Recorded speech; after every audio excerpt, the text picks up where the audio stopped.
So as you heard from Laura Bloom the other night, research has become a really high priority for the Ehlers-Danlos Society, and it's so important because we still have so many unanswered questions. As you know from some of the things we've been discussing this weekend, there's a lot that we still don't know. So a lot of gaps to fill, and when you think about the work that the society is engaged in now, I sort of think of it in three buckets: society-sponsored research, and then the research grants that the society has been able to make available to researchers outside of the society, where people can apply for grant money to do the research work. And then we have the registry, the DICE registry that Laura mentioned, which is a potential source of subjects, if you will, participants in research in the future. So, and that would be also for external investigators. So there are three really big areas right now that we're working on from the point of view of society-sponsored research, and those are the Hedge project, the study on the HEDS and HSD diagnostic criteria, and work on the diagnostic pathways. I'd just like to say a little bit about those three things. Hedge stands for hypermobile EDS genetic analysis, or genetic examination. That's what it is, a hypermobile EDS genetic evaluation. And that was the study that emerged after that unbelievable phone call that we had with the donor right the night after we had made a commitment to make this research project come into being. Why do we need to know what the genetics are that underlie the hypermobile type of EDS? Well, there are a couple of reasons that I think it's really important. One is that if we have a test, in a way, it validates the diagnosis, right? We can say, okay, we have a molecular cause that leads to this particular outcome. There are 13 different types of Ehlers-Danlos syndrome, and at this moment, we have genetic testing for 12 of those types, but the most common type, which is the hypermobile type, is the one that we're still lacking this information for. We also hope in the long run that understanding the metabolic pathways and the biochemistry that underlies the hypermobile type of Ehlers-Danlos syndrome will allow us to search for and find rational therapies that will be fundamental in changing the long-term outcome. So ultimately, that's our goal, is the development of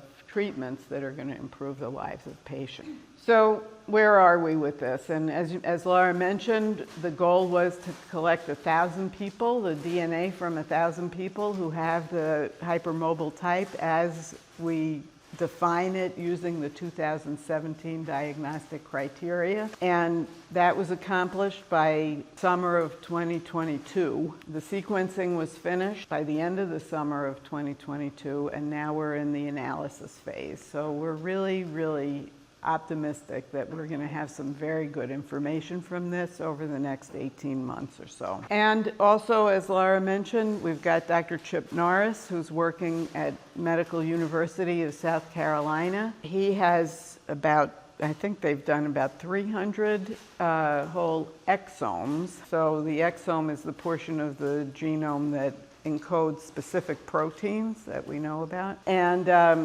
And there's work from that lab that should be published sometime in the next year. I think we're really on the cusp of understanding more about the biology that underlies the hypermobile type of Ehlers-Danlos syndrome, and therefore we have reason to hope that that will lead us to greater insights into how we can treat it better. Now, the HEDS and HSD diagnostic criteria, Laura also touched on this a little bit. We narrowed the diagnostic criteria for hypermobile EDS in 2017 with the idea in mind that we wanted a really homogeneous group, a very strictly defined group, to be able to do that Hedge study on.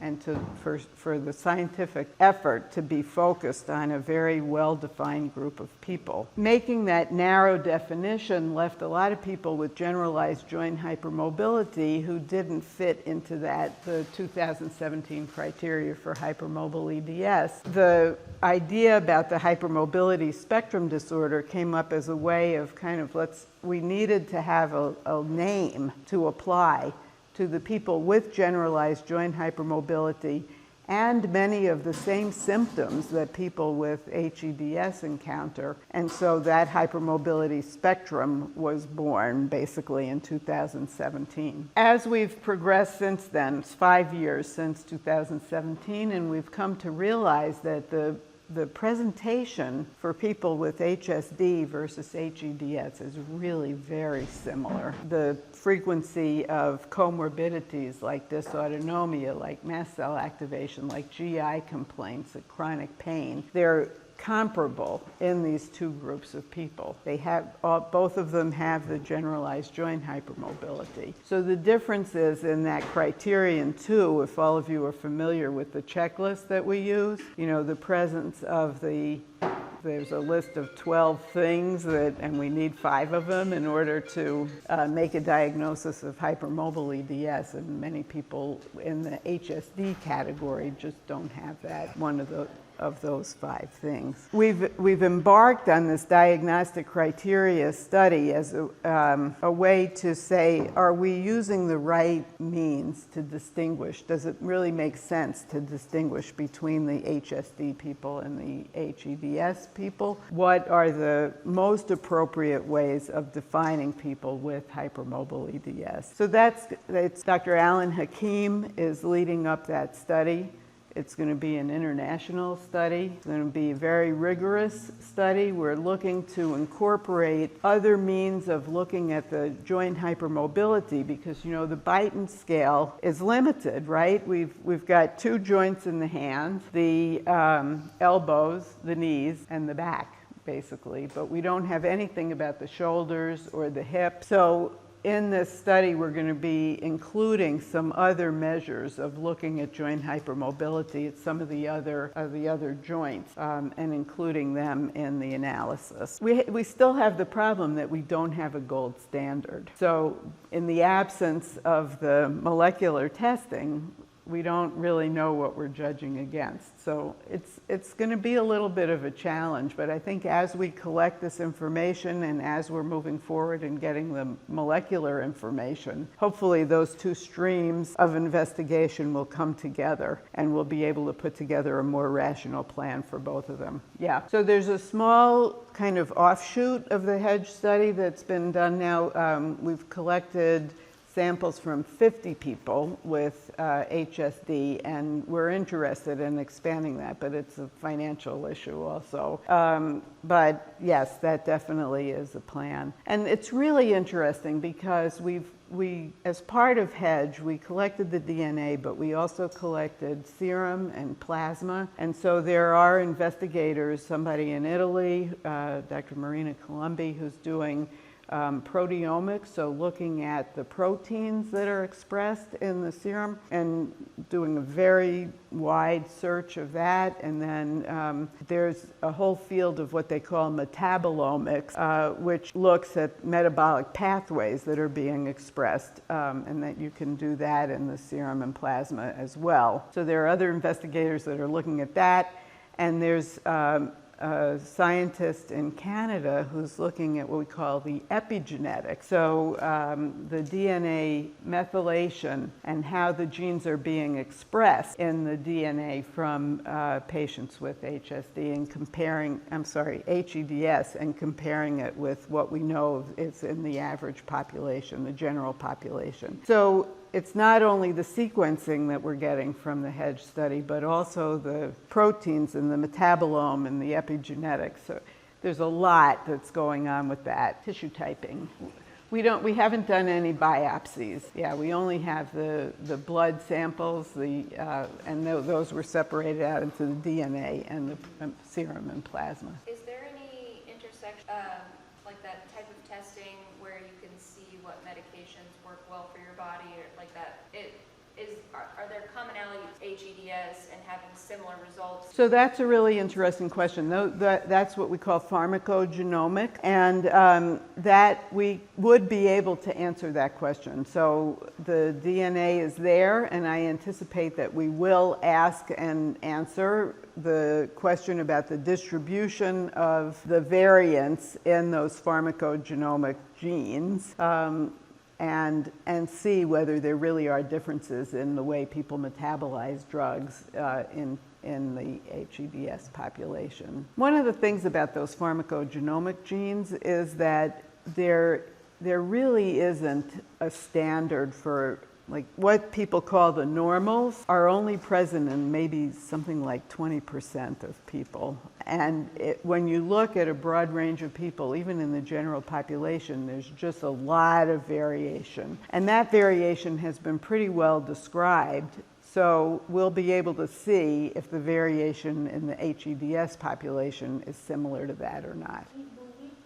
It's going to be an aggregate result. So one thing we are doing is looking to see, like, how many people that we diagnose with hypermobile EDS actually have classical EDS or have variants in the genes that cause the classical type of EDS, or the classical-like type of EDS, which is caused by variants in tenascin X. We like to think we wouldn't have missed any vascular, but we're looking at that also, you know.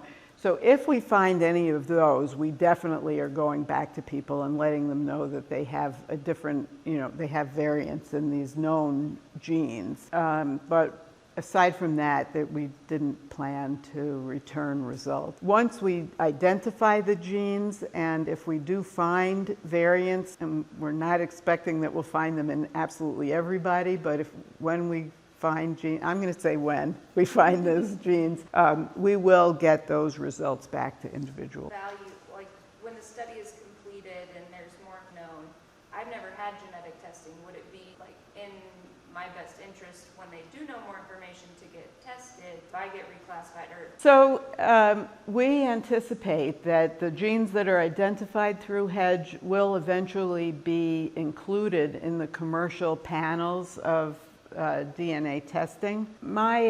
I really believe that we're not going to find the answer to everybody. One analogy that I've heard used is, for example, for breast cancer, for hereditary breast cancer. There are about maybe 12 genes that have been identified so far, and they explain breast cancer in about 50% of the people who have breast cancer in their family. So we'll feel very happy and lucky if we can find the answer to 50%. Then there'll be more work to do and other ways to think about it, and we'll keep at it to try to hammer it down. But in answer to your question about, I think people are going to be interested to be tested just to see if they can identify the gene that is underlying their particular experience. People are worried, are they going to lose their diagnosis if they get tested and they don't have one of these identified genes? And that is absolutely not going to be the case, because we know we're not going to find all the genes. So we're still going to be dependent on the clinical diagnosis, at least in some cases. So the Hedge study is closed right now, but there are going to be many more studies. So as Laura mentioned, I think enrolling in that registry and letting it be known that you're interested and willing to participate is the best way to do that. I think the place where that information is going to sit will be at the society website. And then probably wouldn't be a bad idea eventually for us to publish some kind of paper or something in the medical literature. Just, when the Hedge study results are published, I think there'll be very clear recognition and a strong statement saying that this doesn't explain all of hypermobile EDS. So that we'll be able to pull some of those things out and have quotes that'll go up on the website, and it'll be there. So just quickly moving on, the diagnostic pathways are for the different types of EDS.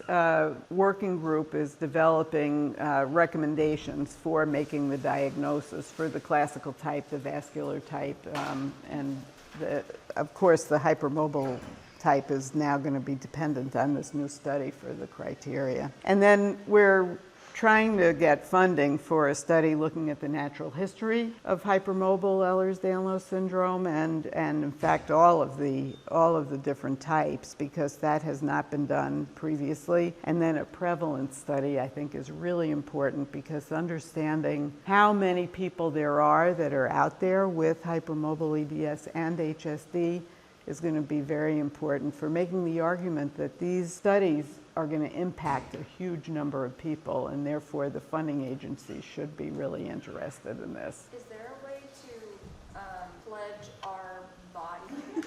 So people have asked this. We're trying to really find a pathology department that would be interested in helping us out with that. At the moment there is not, but that is something that the society is interested in establishing. So the Community Coalition is a group of patient support groups that the Ehlers-Danlos Society is a member of that coalition. It includes the Chiari and Syringomyelia Foundation, Dysautonomia International, the pain community. I am definitely leaving some out, and I apologize to those, but it's been a really great group of people to work with. And we had funding about 4 years ago to come together and define research priorities. And we started off, everybody just gave lists of things that they wanted to study, and we had about 70 items, and we talked through the weekend and came up with 3 top priorities. And they were looking at the issue of lidocaine insensitivity, the effects of hormones on the expression of EDS, and then the vagal nerve stimulation that you heard from Dr. Wu about yesterday. So Jane Schubart published the results of a study on lidocaine insensitivity. This establishes that it does exist. It doesn't give us our mechanisms yet, but it's out there now as a documented thing. And then we have funding for a study on the effects of hormones from the Brune-Morris Foundation. That's in the works now. I've got my IRB approval for it, and we're getting ready to get that launched. And you heard about the vagal nerve stimulation. So it's been 4 years later, but we've made some progress on those priorities that were defined by the Community Coalition. The research grants that have been funded by the Ehlers-Danlos Society they're all listed by year at this website. So I recommend that you go, you can see exactly what studies have been done, what's been funded. And I'm really, really excited that we have this new grant review committee, and Dr. Bruce Gelb at Mount Sinai School of Medicine has agreed to chair it, to review the applications that come in and to decide about how the money is spent from the society. And whoopsie, the last thing is the data sharing, because some people have been worried about this idea of data sharing and the registry. And it's important for everybody to know the data is de-identified. So if you sign up in the registry, if people are using the registry for further studies, all of that data is de-identified. No personal information is ever shared. Anything that we do share, you have to say as the participant and the signer, the person who signs up for the registry, you can say you want this information shared but not this information, and so on. And you always have the opportunity to say at any given point, I don't want my information shared anymore, please withdraw me from the registry. And then we've got a subcommittee now of the Medical and Science Board that's going to be reviewing applications as people are interested in using that registry data for further studies. This subcommittee is reviewing those applications. So you can imagine, I mean, we have all this information on the Hedge participants, for example, and Colin Halverson's study was a beautiful example of the kind of information that we're able to gather by going back to those people and asking them about their lived experience. So I'm so grateful to everybody who's participated in this research and to the society for making it possible for it all to come together. Thanks to all of you for listening, and we're a little bit over, but it's time for lunch.